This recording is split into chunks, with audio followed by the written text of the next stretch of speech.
DBC নিউজে খবর প্রচারের পর আমরা জানতে পারলাম যে জামালপুর সদরের শরীফপুর ইউনিয়নের এই সমচন বেগম নামে একজন, উনি অত্যন্ত হতদরিদ্র, যিনি ইতিমধ্যেই আসলে আমরা শুনেছি যে এবং আমরা দেখেছি যে মুড়ি এবং পানি দিয়ে সে ইফতার এবং সেহরি পালন করে। তারই আলোকে এক্স ক্যাডেট অ্যাসোসিয়েশন জামালপুরের পক্ষ থেকে তাকে কিছু সামান্য ঈদ উপহার হিসাবে আমরা খাদ্য সামগ্রী দিলাম। পাশাপাশি তার পরার একটি কাপড় এবং তার যে একটি প্রতিবন্ধী ছেলে রয়েছে তার জন্য একটি নতুন লুঙ্গির ব্যবস্থা করলাম, যাতে ঈদের আনন্দটা তারা মোটামুটি হলেও অনুভব করে। আমরা চাই যে সমাজের বিত্তবান যারা রয়েছেন তারা এরকম হতদরিদ্র মানুষের পাশে এসে দাঁড়ান। জামালপুরের শরীফপুর ইউনিয়নের ব্যাপারীপাড়া এলাকার সমচন বেগম, তিনি প্রায় 40 বছর আগে তার স্বামী মোসামিয়াকে হারায় এবং তার স্বামীর মৃত্যুর পরে তার শ্বশুর বাড়িতেও তার জায়গা হয়নি। দুটি শিশু সন্তান নিয়ে তিনি শ্বশুর বাড়ি থেকে বেরিয়ে আসে এবং তারপর থেকেই তার সংগ্রামী জীবন শুরু হয়। তিনি বিভিন্ন মানুষের বাড়িতে ঝিয়ের কাজ করে এবং নদীতে মাছ ধরে তার সন্তানকে বড় করে এবং তার যে বড় সন্তানটি রয়েছে মুস্তাকিম, তিনি বুদ্ধি প্রতিবন্ধী এবং ছোট ছেলেটি কাঠমিস্ত্রির যোগালী হিসেবে কাজ করে, যে কারণে তার ছোট ছেলেটি অন্য এই জায়গায় বাসা ভাড়া নিয়ে থাকে এবং তার পক্ষে তার যে আয়, সেই আয় দিয়ে তার মা এবং বুদ্ধি প্রতিবন্ধী ভাইকে লালন পালন করার মতো তার সামর্থ্য নেই, যে কারণে সমচন বেগম তিনি একটি অন্যের জায়গায় অস্থায়ীভাবে একটি ঘর উঠিয়ে সেখানেই থাকছেন। এখন সেই ঘরটিও তার থাকার মতো অবস্থায় নেই। যে জায়গায় তিনি আশ্রয় নিয়েছেন সেই জায়গার তাকে ছেড়ে দিতে হবে।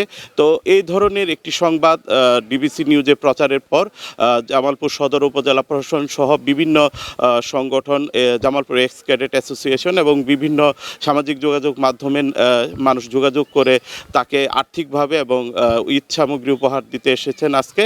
এবং এই মুহূর্তে আমার সাথে রয়েছেন জামালপুর সদর উপজেলা নির্বাহী কর্মকর্তা জিন্নাত শহীদ পিঙ্কি।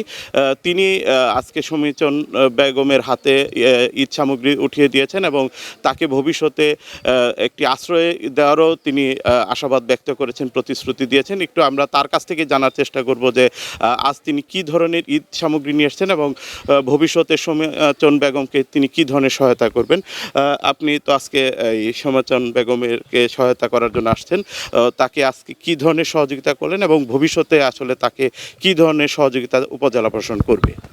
বিসমিল্লাহির রহমানির রাহিম। যে আপনারা জানেন যে ডিবিসি নিউজের এই সংবাদ দেখে উপজেলা প্রশাসনের পক্ষ থেকে আমি সমচন বেগমের জন্য ঈদ উপহার হিসাবে ওনার জন্য চাল, ডাল, তেল, মাংস, মশলা এই ধরনের সামগ্রী নিয়ে এসেছি।